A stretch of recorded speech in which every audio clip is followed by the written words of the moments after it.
वह 1917 में स्थापित बिहार का पहला और भारतीय उपमहाद्वीप का 7वां सबसे पुराना और गौरवशाली विश्वविद्यालय पटना विश्वविद्यालय को केंद्रीय विश्वविद्यालय का दर्जा देने के लिए केंद्र सरकार को प्रस्ताव भेजे। माननीय मंत्री।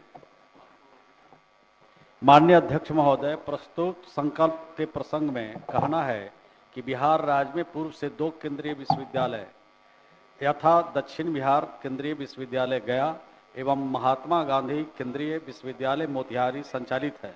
साथ ही वर्तमान में भागलपुर जिला अंतर्गत ऐतिहासिक विक्रमशिला विश्वविद्यालय के निकट केंद्रीय विश्वविद्यालय खोले जाने की कार्रवाई प्रक्रियाधीन है।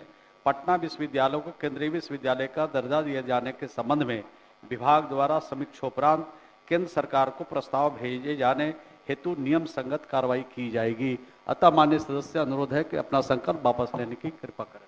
क्या माननीय सदस्य अपना संकल्प वापस लेना चाहते हैं? अध्यक्ष महोदय, हमने पटना विश्वविद्यालय के बारे में कहा और ब्रिटिश राज में ये बना था, पूरब का कैम्ब्रिज कहा जाता है। वो तो आप कह चुके हैं। और ये माननीय और मंत्री ये के जवाब के आलोक में क्या अपना प्रस्ताव और ये बिहार के अस्मिता का सवाल है, बिहार के गौरवशाली विरासत का सवाल है। और 2 अलग अलग केंद्रीय विश्वविद्यालय हाल फिलहाल में बने, इसका ये कतई मतलब नहीं है कि एक 100 साल से पुराना विश्वविद्यालय को उसी की हालत पर छोड़ दिया जाए। महोदय, सरकार इसको लेकर के अगर गंभीर है, हम तो माननीय मुख्यमंत्री जी के साथ हैं। पटना विश्वविद्यालय में माननीय मुख्यमंत्री जी ने वहां पे प्रधानमंत्री जी से मांग की थी, लेकिन सरकार ने नहीं सुना। जो इस प्रस्ताव के पक्ष में भी हाँ कहें, जो इस प्रस्ताव के पक्ष में ना कहें। महोदय, ऐसे नहीं होगा। अभी हम ऐसे कैसे होगा महोदय? ये ऐसे कैसे होगा महोदय? अभी बात हो रही है, अभी हम कह ही रहे हैं। बैठ जाइए ना, हो जाता है, बैठिए।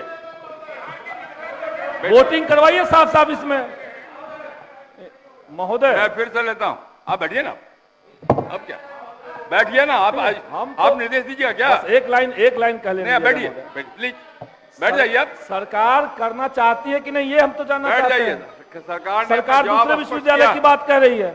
सरकार ने जवाब दिया है। अध्यक्ष महोदय, माननीय मंत्री, माननीय सदस्य को जो मैंने उत्तर दिया है महोदय, माननीय सदस्य को तो संतुष्ट होना चाहिए महोदय।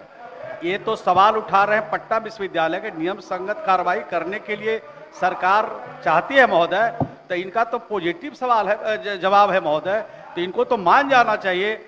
ये अपना संकल्प वापस लेना चाहिए माननीय सदस्य। तो क्या बगैर नियम संगत हुए माननीय मुख्यमंत्री जी ने मांग की थी प्रधानमंत्री जी से पटना विश्वविद्यालय कार्यक्रम में, शताब्दी समारोह में मुख्यमंत्री जी ने मांग की थी। तो अब नियम संगत होगा तब हम मांग करेंगे, तब देखेंगे, तब विचार करेंगे। हम ये नहीं चाहते हैं। अरे भाई, प्रस्ताव बिहार की पहचान से जुड़ा हुआ सवाल है महोदय। उतना पुराना विश्वविद्यालय पूरे देश में कोई नहीं है जिसको केंद्रीय विश्वविद्यालय का दर्जा नहीं मिला है।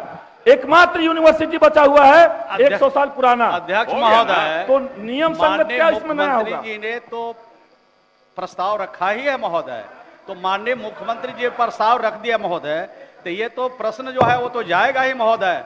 और चलिए, आपका अलग से विश्वविद्यालय खोलने की प्रक्रिया चल रही है महोदय। श्री डॉक्टर CN गुप्ता, अब क्या? कहाँ वापस? अब क्या वापस लेने का क्या सवाल है? अरे भैया सुनिए, आप पहले बात सुनिए ना। सभा अरे वापस लेने का क्या सवाल है? जब जा ही रहा तो फिर वापस क्या करेंगे? वह सारण जिला। श्री विनय बिहारी। अध्यक्ष महोदय, मैं प्रस्ताव करता हूं, यह सभा राज्य सरकार से प्रस्ताव करती है कि वह राज्य के 4 लाख संविदा कर्मियों को सरकारी कर्मचारी का दर्जा प्राप्त करावे। सामान्य प्रशासन। सरकार की स्पष्ट नीति है कि जो सरकारी कर्मचारी होते हैं, यानी नियमित सरकारी सेवक होते हैं, और जो संविदा कर्मी होते हैं, दोनों की नियुक्ति प्रक्रिया तथा सेवा शर्तें अलग अलग होती हैं। इसलिए सीधे एक बार में 4 लाख संविदा कर्मी को सरकारी सेवक या सरकारी कर्मी नहीं माना जा सकता है। वैसे जो संविदा कर्मी भी है महोदय, उनके मांगों पर सहानुभूति पूर्वक विचार करते हुए मुख्यमंत्री जी ने अनेक अवसरों पर उनकी सुविधाएं बढ़ाई हैं। कि जैसे उनकी पहले कुछ ही दिनों के लिए होती थी, कुछ ही वर्षों के लिए संविदा होती थी, अब उनके सेवानिवृत्ति की आयु तक वो इस संविदा पे रह सकते हैं। और भी उनको ईपीएफ ई सब की सुविधा अलग अलग समय पर अनेक सुविधाएं दी गई हैं। खास के जो महिला कर्मी हैं उनको मातृत्व अवकाश से लेकर सारी सुविधा दी जा रही है, लेकिन एक साथ 4 लाख संविदा कर्मी को सरकारी कर्मी बनाने में सरकार को असुविधा है। इसलिए माननीय सदस्य से आग्रह है कि अपना प्रस्ताव वापस लें। माननीय मंत्री के विशेष जवाब के आलोक में क्या माननीय सदस्य अपना प्रस्ताव वापस लेना चाहते हैं? मुझे सिर्फ 4 पंक्ति बोलने का अवसर दिया जाए। 2 पंक्ति कविता में? हाँ कविता में। हाँ जी। बोल। हम उम्र गुजारेंगे कब तक, हम उम्र गुजारेंगे कब तक, इस आस में कि तुम आओगी। हम उम्र गुजारेंगे कब तक, इस आस में कि तुम आओगी। जब हो जाएंगे हम बूढ़े तब किसका दिल बहलाओगी। क्या माननीय सदस्य अपना संकल्प वापस लेना नहीं, चाहते हैं? दो पंक्ति आपके हो गया ना, 4 हो गया। यही आरजू है आपसे, यही आरजू है आपसे, कुछ और न कहने वाले हैं। यही आरजू है आपसे, कुछ और न कहने वाले हैं। उम्मीद उन्हीं से होती है जो दर्द समझने वाले हैं। मैं अपना संकल्प इस उम्मीद के साथ कि कभी इन 4 लाख कर्मियों के बारे में माननीय मुख्यमंत्री जी विचार करेंगे, क्योंकि हम आपके हैं, आप ही से प्यार करते हैं, इसलिए आपसे ये आग्रह है कि आप ही विचार करते हैं और आप ही विचार करेंगे। मैं अपना संकल्प वापस लेता हूं। अध्यक्ष महोदय, मैं प्रस्ताव करता हूं कि यह सभा राज्य सरकार से अभिस्ताव करती है कि वह सेना की नियुक्ति में बिहार के युवाओं की भारी संख्या में भागीदारी को देखते हुए बिहार के युवाओं के हित में अग्निपथ योजना को समाप्त करने हेतु केंद्र सरकार से सिफारिश करे। माननीय मंत्री गृह विभाग। संविधान के दायरे में फेडरल स्ट्रक्चर में हम लोगों का देश है। जो बातें केंद्र सरकार से संबंधित है, राज्य सरकार का जिसमें अधिकार नहीं है, इस तरह के प्रस्ताव को आना ही नहीं चाहिए। क्योंकि अग्निवीर योजना और एक राज्य से मामला नहीं, पूरे देश का मामला है। एक राज्य कैसे सिफारिश करेगा कि उसको खत्म किया जाए? ये असंवैधानिक बात है, इसलिए सर प्रश्न ही नहीं आना चाहिए। माननीय सदस्य, माननीय मंत्री अध्यक्ष महोदय, बहुत ही इम्पोर्टेंट है। बिहार में बेरोजगारी बहुत है। ये बिहार का विषय नहीं ना है। बिल्कुल है सर, यहाँ पे सभी बिहार का विषय नहीं है। जितने सदन में बैठे हुए लोग हैं सब परेशान है, जनता आती है बोलने के लिए। सर सुन लिया जाए। नहीं, सुन तो लिया आपकी बात। इससे युवाओं के जहाँ रोजगार मिलता है वहीं उन्हें देश सेवा का भी अवसर प्राप्त होता है। आप चले जाइए किसी भी शहर में, किसी भी प्लेग्राउंड में, आप देखिएगा कि हजारों बच्चे मेहनत करके तैयारी करते हैं और आप 4 वर्ष के लिए नौकरी देते हैं।